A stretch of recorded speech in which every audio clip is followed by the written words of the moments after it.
Mapagpalang araw sa atin mga ka-business, mga kapapi, kamusta po kayo lahat? Ngayon po magre-react po tayo sa mag-inang Nanay Marita at Kuya Jonathan. Ayun, pero bago po ang lahat, gusto ko munang batiin ng magandang araw or shout out sa mga ka-business natin dyan, mga kapapi.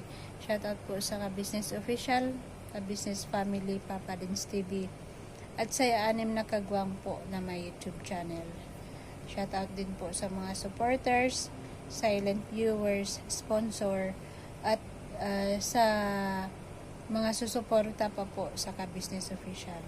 Patuloy po natin sila tulungan sa pamamagitan ng panonood ng kanilang vlog or no skip ads po mga ka-business, mga kapapi. Ayun, for today video po, yung reaction po natin patungkol kay Nanay Marita at Kuya Jonathan. Kasi marami akong nababasa mga ka-business, no, mga kapapi. Marami na naman ang nagbabasa sa ka-business official patungkol nga dito kay Kuya Jonathan. Bakit tuwing pupunta si Kuya Jonathan sa ka-business house at aalis, ang dami naman issue agad? Bakit ganun mga ka-business, no, mga kapapi? Yung sa mga taong nagbabasa sa ka-business official, please po panoorin nyo muna yung vlog ni Sir Ka-Business patungkol nga dito sa mag-inang ito, bago po tayo magsabi ng hindi maganda o sisirain po natin ang mga taong tumutulong sa mga kapwa natin na mahigit nangangailangan. Ito nga po si Sir Ka-Business. Ayun, no, mga ka-business, para lang sa kapatiran ng lahat, no. Si Sir Ka-Business po or si Mrs. Ka-Business, simula pa lang, hindi po yan pakitang tao ang ginagawa nila. Kasi may nababasa ako sa comment section ng isang vlogger na pakitang tao lang daw ang asikaso ni Mrs. Ka-Business sa mag-inang Nanay Marita at Kuya Jonathan. Ka-business, paano nyo masasabi na pakitang tao lang? Na simula pa kung saan talaga sila galing. Hindi po pakitang tao yun, mga ka-business, no? Hindi po pakitang tao yun. Kasi simula pa lang po pagtulong ng ka-business family sa mag-inang ito kay Nanay Marita at Kuya Jonathan. Hindi po nagbago ang mag-asawang ka-business. Hindi po nagbago. Maraming nagsasabi na ginagamit ni Sir Ka-Business ang si Jonathan. Kung tutuusin lang mga ka-business, no, napakaliit po ng views ni Sir Ka-Business pag si Kuya Jonathan yung content. Bakit kamo? Kasi mga ka-business, si Kuya Jonathan sinungaling po. Sinungaling po si Kuya Jonathan. Kaharap mo siya ngayon, tapos pag tumalikod siya, iba na, pupunta dun sa kakilala. Sasabihin yung ganito, ganyan, kesyo ganito, ganyan.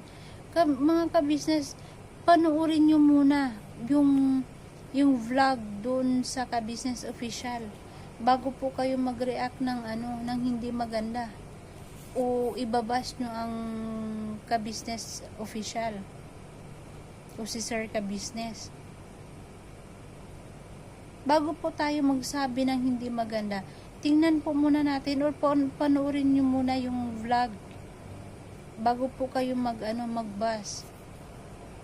Kasi wala naman po wala naman magandang idudulot kung magbabas kayo na wala naman kayong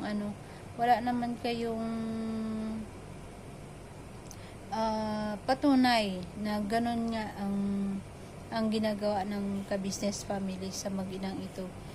Kung tutuusin mga ka-business, lahat tayo napapagod din. Paulit-ulit na ginagawa, nakakapagod din. Yun po ang nangyayari ngayon kay Sir at Mrs. Ka-business. Napagod din po sila. Kinuhaan ng bahay, inupahan ng bahay. Walang babayaran si Kuya Jonathan. Lahat yun mga ka-business sa ka-business official. Sila ang nagbabayad. Pati pagkain allowance si Kuya Jonathan, sila ang nagbibigay. Tapos, lahat na ginawa. Kinuhaan ng bahay, nilinis yung bahay bago sila magstay doon. Wala anong nangyari. Bumalik pa rin po kung saan sila Kuya Jonathan nung una. Wala naman po masama sa manglilimos. Wala po masama. Ang gusto lang po ni Sir Ka-business, maiahon po sila. Hindi lang po dun sa paglilimos yung nila. Maiahon po sila, matulungan po sila. Especially po kay Nanay Marita. Si Nanay Marita, may sakit po yan.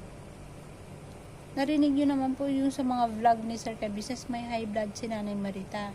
Ito naman si Kuya Jonathan, wala mga ka-business. Magkikinig, ilalabas sa kabilang tinga. Tapos pag walang mapuntahan, pupunta doon sa mga kaibigan. At maglalabas ng sama ng loob. Kesyo ganito ang ka-business, ganito, ganyan. Kuya Jonathan, hindi mo dapat hindi mo dapat ginaganyan ang kasi napakalaki ng tulong ng ka-business family sa inyo, lalo na sa nanay mo. Ikaw itong nagmamatigas, Kuya Jonathan. Ang daming naawa sa iyo, pero mas marami ang naiinis kasi sinungaling ka. Pinapalabas mo na masama or hindi totoo yung pinapakita ng ka-business family sa kanilang mga YouTube, sa kanilang mga vlog. Kuya Jonathan naman. Pero sana mga ka-business, huwag tayong basa-basa maniniwala sa mga sinasabi ni Kuya Jonathan kasi yun nga sinasabi ko, si Kuya Jonathan pabago-bago po yung isip o yung sasabihin. Kaya yung mga nagsasabi ng hindi maganda sa ka-business family, nyo na po yan, tigilan nyo na po kasi wala po kayong mapapala dyan. Lang po kayo, makakasalita lang kayo or makakabitaw kayo ng salita na hindi maganda sa kapwa. Wag po ganun. Pasalamat pa nga po tayo may mga katulad nila Sir Ka-business na tumutulong sa mga taong mahihirap. Dapat nga po magiging proud tayo kasi meron tayong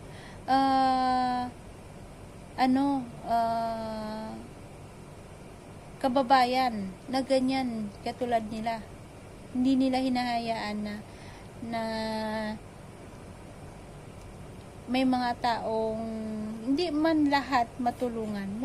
Pero hindi nila hinahayaan na may taong alam mo yun, palaboy sa kalsada. Kung kinakailangan tulungan nila yung tao na mas higit na nangangailangan, tutulong po sila, gagawa po sila ng paraan. Ganun po ang ka-business official. 'Di ba nga sabi nga ni Papa Dins, what you see what you get. Tama ba? If correct me if I'm wrong, mga ka-business. Pero yun po yung sinasabi nila. Kung ano po yung nakikita sa vlog, ganun po sila. Wala pong kaplastikan, wala pong pagkukunwari. Wala po. Natural na sila. Yun sila. Kung ano yung nakikita natin sa vlog, yun. Kung naging masama silang tao, wala po silang sponsor. Wala pong mag-i-sponsor sa kanila. Lalo na yung mga taong may talaga, may kaya. Bakit? Sino ba ang ka-business, ganyan ang pinapakita? Ba't ako mag-sponsor, diba? Ganyan yung iisipin eh. Kung hindi po maganda yung nakikita sa vlog. Pero hindi po eh. Alam nyo yan. At alam ng lahat. Ang ka-business family or ka-business official, ang layunin lang ay tumulong sa mga taong higit nangangailangan. Ayun. Siguro mga ka-business, hanggang dito na lang yung aking reaction video sa mag-inang Nanay Marita at Kuya Jonathan. Shout out po sa lahat. Sa mga hindi pa po nakasubscribe sa aking munting YouTube channel, please po like and share po sa ating video. Suportahan niyo po ang mga katulad kong small YouTuber na nagsisimula pa lang. Ayun, maraming salamat po sa inyong panonood at pakikinig sa aking munting reaction na ito. Salamat po. God bless sa ating lahat.